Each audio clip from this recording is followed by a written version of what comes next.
1974లో ఆనాటి ప్రధాని ఇందిరాగాంధీ గారితో శంకుస్థాపన చేసి 1980లో మొదటగా స్టేజ్ 1 కింద 210x2 యూనిట్లు ప్రారంభించడం జరిగింది అధ్యక్ష.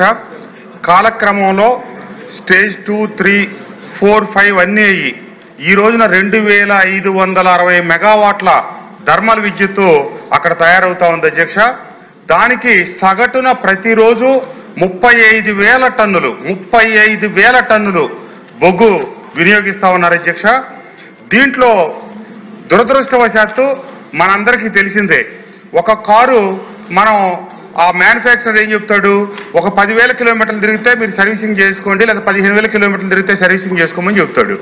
కానీ 1,00,000 కిలోమీటర్లు తిరిగినా ఇంజిన్ ఆయిల్ మార్చకుండా సర్వీసింగ్ చేయకుండా ఉంటే ఆ వాహనం ఏ రకమైన పొల్యూషన్ విడుదల చేస్తుందో మనందరికి తెలిసిన విషయమే. అట్లాగే VTPS గతంలో ఎన్నో ప్రతిష్టాత్మక అవార్డులు తీసుకొని ఏషియాలోని అత్యుత్తమ పనితీరు కనబరిచిన VTPS 45 సంవత్సరాలు పూర్తయిన తర్వాత ఈ రోజున ఏంటంటే గడిచిన 5 సంవత్సరాల కాలంలో జగన్మోహన్ రెడ్డి గారి పరిపాలనా కాలంలో దురదృష్టవశాత్తు ఒక్క రూపాయి అంటే ఒక్క రూపాయి కూడా మెయింటెనెన్స్ కి నిధులు కేటాయించక ఈ ఇబ్రహీంపట్నం, కొండపల్లి పరిసర ప్రాంతాలు మొత్తం రావాల్సిన దానికంటే స్వల్పంగా ఎక్కువ వస్తుందని మంత్రి గారు చెప్పారు అధ్యక్ష. మేము రోజు అక్కడే ఉంటాం, ప్రతిరోజు నేను అక్కడే తిరుగుతాను. కొన్ని 100 రెట్లు ఎక్కువ పొల్యూషన్ వస్తూ ఉంది అక్కడ. ఎందుకంటే కాలం చెల్లిపోయినాయి. ఇప్పుడు 45 సంవత్సరాలు అయింది మొదటి 3 దేశాలకు సంబంధించిన 1260 మెగావాట్లు స్థాపించి కేంద్ర ప్రభుత్వ నియమావళి ప్రకారం పొడిగించగా 2025వ సంవత్సరం చివర దాని కాల వ్యవధి ముగిసిపోయింది ఆ 6 యూనిట్లకి. కానీ ఇటీవల కాలం కేంద్ర ప్రభుత్వం మళ్ళీ ఇంకొక 5 సంవత్సరాలకి పొడిగింపించింది. ఇది యూనిట్లు మూసేస్తాం కదా అని చెప్పి మెయింటెనెన్స్ పూర్తిగా మానేశారు. అదృష్టం ఏంటంటే కూటమి ప్రభుత్వం అధికారంలోకి వచ్చిన తర్వాత 119 కోట్ల రూపాయలతో మెయింటెనెన్స్ కోసం లోపల సైలోలు కావచ్చు, పైప్ లైన్లు కావచ్చు, వీటికి నిధులు కేటాయించడం సంతోషకరం అధ్యక్ష. కానీ దురదృష్టం ఏంటంటే చాలా ఇబ్బంది పడుతున్నప్పటికీ ఇంతటి విపరీతమైన పొల్యూషను ఎందుకంటే ఈ 119 కోట్లలో అది నిదానంగా పనులు జరుగుతూ ఉన్నాయి. నాకున్న సమాచారం మేరకు ఇప్పుడు దాదాపుగా 50 కోట్ల రూపాయల పనే జరిగింది. ఇంకా 70 కోట్ల రూపాయల దగ్గర పని జరిగితే తప్పితే ఆ పొల్యూషన్ అనేది కొంతవరకు అదుపులోకి రాదు. రోజు 35,000 టన్నుల బొగ్గు కాల్చిన తర్వాత వచ్చే యాష్ డిస్పోజ్ చేసేటప్పుడు కొన్ని 100,000 లారీలు యాష్ రోజు రకరకాల ఇటుక పరిశ్రమలకు కావచ్చు, హైవేలకు కావచ్చు, అక్కడ యాష్ పాండ్ నుంచి బయటకు వెళ్ళిపోతా ఉంది అధ్యక్ష. ఈ వెళ్ళే క్రమంలో ఆ లారీల నుంచి కారిన యాష్ రోడ్ల మీద వెళ్ళేటప్పుడు తీసుకెళ్లే పడిన యాష్ అధ్యక్ష దయచేసి బెల్లి కొట్టకండి. ఈరోజు నాకు జ్వరం వచ్చి ఆరోగ్యం బాగోపోయినా మా ప్రాంతం నెత్తి మీద కుంపట్లాగా ఉంది కాబట్టి ఈ సమస్య వచ్చింది కాబట్టి అసెంబ్లీలో నేను దీనికోసం వచ్చాను అధ్యక్ష. దయచేసి టైం ఇవ్వండి. ఇది ఒక్క ఇబ్రహీంపట్నం కొండపల్లికే కాదు, ఏరియల్ డిస్టెన్స్ లో ఈ అమరావతికి కూడా అదే దూరం ఉంది, 5 కిలోమీటర్ల దూరంలో ఉంది. ఇది చాలా ఇబ్బందికరంగా ఉంది. అంతేకాకుండా VTPS యాజమాన్యం అక్కడ స్థానికులకి ఉపాధి కల్పిస్తుంది అనుకొని ఆనాటి పెద్దలు చెనుమోలు వెంకట్రావు గారు, మల్లెల పద్మనాభరావు గారు తదితర పెద్దలందరూ రైతాంగాన్ని ఒప్పించి ఈ భూములు ఇప్పిస్తే ఉద్యోగ అవకాశాలు వస్తాయి, ఉపాధి అవకాశాలు వస్తాయంటే ఏవి రాకపోగా చివరకు మిగిలింది ఏంటంటే బూడిద కాలుష్యం. దీనివల్ల స్థానికులకి చర్మ రోగాలు, క్యాన్సర్లు, ఊపిరితిత్తుల సమస్యలు మా ప్రాంతంలో అత్యధికంగా ఇవన్నీ ప్రబలినాయి. 7 ఎఫెక్టెడ్ విలేజెస్ ఉన్నాయి దానికి ఆనుకొని. ఇబ్రహీంపట్నం, కొండపల్లి, మూలపాడు, జూపూడి, కిలేశ్వరం, తుమ్మలపాలెం, అలాగే ఏలప్రోలు, మన గుంటుపల్లి అనే గ్రామాల అధ్యక్ష. ఒకనాడు మొదలెట్టినప్పుడు 15-20 జనాభా ఉంటే ఈ రోజు 150,000 మంది జనాభా ఈ VTPS ఆనుకొని చుట్టూ ఉన్నారు. వీళ్ళు రకరకాల కమిట్మెంట్లు ఇచ్చారు. 5వ స్టేజ్ పబ్లిక్ హీరింగ్ జరిగినప్పుడు సంవత్సరానికి 3 కోట్ల చొప్పున మేము నిధులు సమకూరుస్తాం, స్థానికంగా అభివృద్ధి కోసం CSR నిధులు ఇస్తామని చెప్పి ఇప్పటికి 9 కోట్లు ఇచ్చారు. కొంతమంది పేదలు ఆక్రమించుకున్న భూముల కింద 5 కోట్లు ఖర్చు రాసేసి చేతులు దులుపుకున్నారు అధ్యక్ష. అంతేకాకుండా స్టేజ్ 5 నిర్మాణం జరిగేటప్పుడు నిర్మాణ వ్యయంలోనే 21 కోట్ల రూపాయలు స్థానికంగా మేము ఖర్చు పెడతాం, స్థానిక అభివృద్ధి కార్యక్రమాలకు డబ్బులు ఇస్తామని ఇప్పటికీ చిల్లిగా డబ్బులు ఇవ్వాల. అంతేకాకుండా స్టేజ్ 5 నిర్మాణంలో పెట్టిన ఇంకొక ప్రధానమైన కండిషన్ ఏంటంటే ప్లాంట్ మొత్తం నడిచినంత కాలం స్టేజ్ 5 ప్లాంట్ మొదలైంది పోయిన సంవత్సరం. ఆ 21 కోటి కేంద్ర ప్రభుత్వం ఇచ్చిన హామీల్లో భాగం. అట్లాగే ప్రతి సంవత్సరం 4,20,00,000 అక్కడ స్థానికంగా అభివృద్ధికి నిధులు ఇవ్వాలి. అయ్యే ఇవ్వట్లేదు అధ్యక్ష. ఏఈ ఇవ్వకపోగా 45 సంవత్సరాల నుంచి ఆ ప్లాంట్ లో వస్తున్న బూడిదలను బయటికి పంపించడం కోసం స్థానికుల్ని వేళ్లే VTPS యాజమాన్యం ప్రోత్సహించి లారీలు కొని వాళ్ళ ద్వారా యాష్ బయటికి పంపిస్తా ఉన్నారు.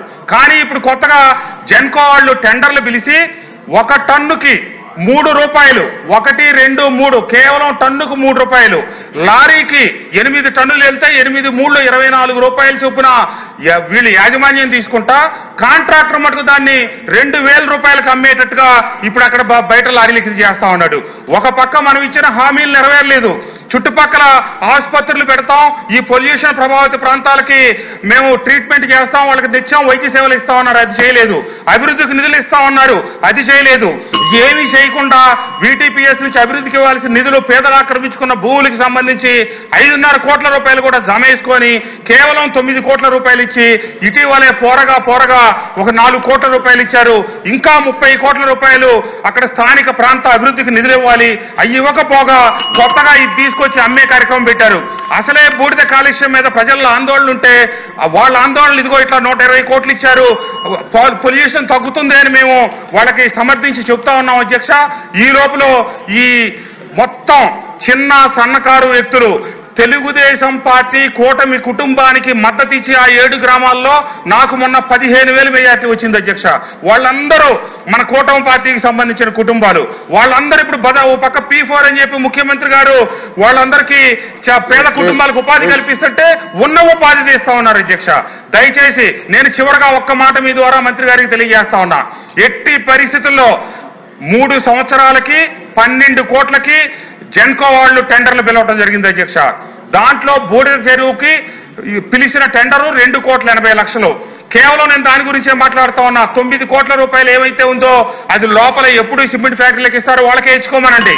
కానీ బూడిద చెరువులోంచి ఇచ్చేది కనుక వాళ్ళ పొట్ట కొడితే మనకి ఇది రాజకీయంగా కావచ్చు, స్థానికంగా కావచ్చు తీవ్రమైన పరిణామాలు జరుగుతాయి అధ్యక్ష.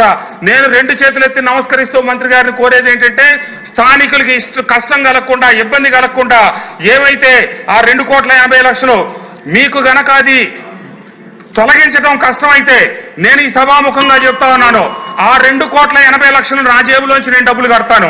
స్థానికులను మటుకు ఉచితంగా బోర్డుకి తీసుకెళ్లేటట్టుగా చేయండి అధ్యక్ష. లేకపోతే ఇది మన ప్రభుత్వానికి, పార్టీకి, అందరికీ చెడ్డ పేరు వస్తుంది. ఇది తీవ్రమైనటువంటి ఇబ్బందులు వస్తాయి. స్థానికంగా ఉద్యమాలు చెలరేగుతాయి, చాలా ఇబ్బంది జరుగుతుందని సభాముఖంగా మంత్రి గారికి తెలియజేస్తూ వారిని మరొక్కసారి ఇది వాయిదా వేయాలని కోరుకుంటా ఉన్నాను అధ్యక్ష. ఇప్పుడు కృష్ణప్రసాద్ గారు మీరు క్వశ్చన్ అడిగినట్టు లేదు, ఆన్సర్ ఇచ్చినట్టు ఉంది. చెప్పాల్సి మినిషి గారు. ఎమ్మెల్యే స్పీకర్ సార్, ఎమ్మెల్యే గారు చెప్పినట్టు ఏ స్థానికులు ఆ పవర్ ప్లాంట్ సంబంధించిన ఉపాధి ఏ విధంగా కూడా నష్టం లేకుండా చేస్తాం సార్ మొదటగా. రెండోది సభ ద్వారా ఎమ్మెల్యే గారికి చెప్తా ఉన్నాం సార్, డాక్టర్ NTPS మరియు చుట్టుపక్కల పరిశ్రమలు రావడం వల్ల, చుట్టుపక్కల 10 కిలోమీటర్ల పరిధిలో పరిశ్రమలు రావడం వల్ల పొల్యూషన్ దోహదపడుతుంది సార్. అక్కడ 7 గ్రామాల ప్రజలకి కొంతమేరకు పొల్యూషన్ వల్ల ఇబ్బంది పడుతున్నమాట గుర్తించాం సార్. మనం ఏపీ పొల్యూషన్ అధికారులు NTPS పరిసర ప్రాంతాల్లో 3 చోట్ల ఇప్పుడు పొల్యూషన్ స్టేషన్స్ ఏర్పాటు చేసి మానిటరింగ్ చేస్తా ఉన్నాం సార్. అక్కడ పొల్యూషన్ గల కారణాలు కూడా ఇందాక ఎమ్మెల్యే గారు చెప్పినట్టు 30-40 సంవత్సరాల క్రితం కట్టిన 6 యూనిట్లు, 210x6 యూనిట్లు 1260 మెగావాట్లు ఉంది సార్. అక్కడ అవన్నీ కూడా పాతబడిపోయినాయి. వారికి మళ్ళీ కేంద్ర ప్రభుత్వం దాదాపు 2030 దాకా వాటిని పనిచేసుకోవడానికి అనుమతి ఇచ్చింది సార్. దాన్ని అన్నింటినీ కూడా రిపేర్ చేయించి దానికి ఏ విధమైన కాలుష్యం నియంత్రణ మండలి సలహా సూచనల మేరకే అవన్నీ కూడా చేస్తా ఉన్నాం సార్. అదేవిధంగా కోల్లో యాష్ కంటెంట్ ఉండటం ఒకటి, పాండ్ యాష్ ని అన్ఆర్గనైజ్డ్ గా ట్రాన్స్పోర్ట్ చేయటం వల్ల, అదేవిధంగా పాండ్ యాష్ ఇల్లీగల్ డంప్స్ పెట్టడం వల్ల ఈ చుట్టుపక్కల ప్రాంతాల్లో అన్నింటిలో కూడా ఈ విధంగా పొల్యూషన్ ఎక్కువగా ఉంది సార్. అదేవిధంగా పొల్యూషన్ కంట్రోల్ గైడ్ లైన్స్ ప్రకారం యాష్ రిలేటెడ్ ఇష్యూస్ సాల్వ్ చేయడానికి టెండరింగ్ ఏజెన్సీని ఫైనల్ చేశాం సార్.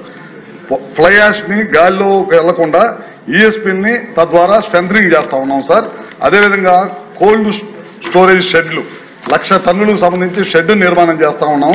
గతంలో కూలంతా బయటపడేసి ఉండేది, దాన్ని తడిచినప్పుడు ఆ వాటర్ అంతా వెళ్ళిపోయి చుట్టుపక్కల ప్రాంతాలు పొల్యూట్ అయ్యి, దానికి కాకుండా షెడ్ ఒకటి 1,00,000 టన్నులతో షెడ్ ఏర్పాటు చేసి అంతా కోళ్ళని లోపల పెట్టడానికి ప్రయత్నం చేస్తా ఉన్నాం సార్. ఇంజనీర్స్ పర్యవేక్షణలో యాష్ ప్లాంట్ స్ట్రెంథనింగ్ చేయడానికి కోసం, యాష్ని డిస్పోజ్ చేయడం కోసం, యాష్ స్పిల్ అయిపోతూ ఉంటుంది సార్. అక్కడంతా ప్రాంతం అంతా కూడా చెల్లా చెదిరైపోయి యాష్ అంతా పడి పొల్యూషన్ ఉంటుంది. ఇవన్నింటినీ వాటరింగ్ చేయడం కోసం ఎఫ్యూలెంట్ ట్రీట్మెంట్ ప్లాంట్, నీటిని శుద్ధి చేసి బయటికి కాలువల ద్వారా నీటిని బయటకు వదలడం కోసం ఎన్ని చర్యలు తీసుకుంటున్నాం సార్.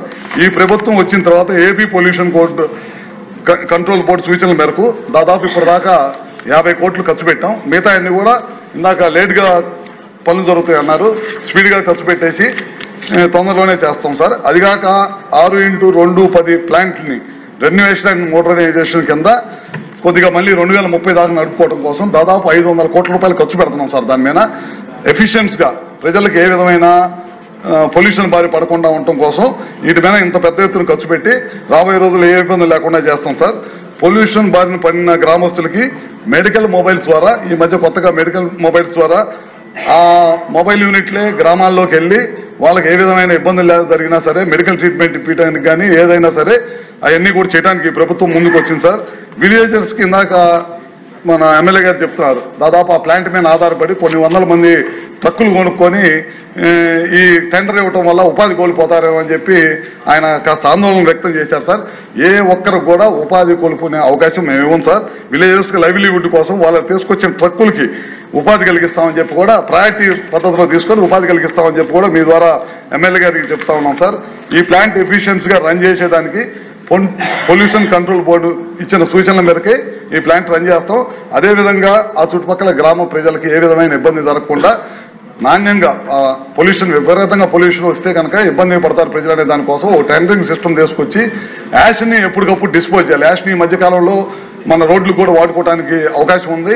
చాలా పెద్ద ఎత్తున మనకి అమరావతి లాంటి ప్రాంతాల్లో రోడ్లు కూడా జరుగుతున్నాయి. ఆ యాష్ని కూడా ఫాస్ట్గా డిస్పోజ్ చేస్తాం. దాదాపు ప్లాంట్ నిన్న కొన్ని సంవత్సరాల నుంచి యాష్ చాలా పెద్ద ఎత్తున పెరిగిపోయింది.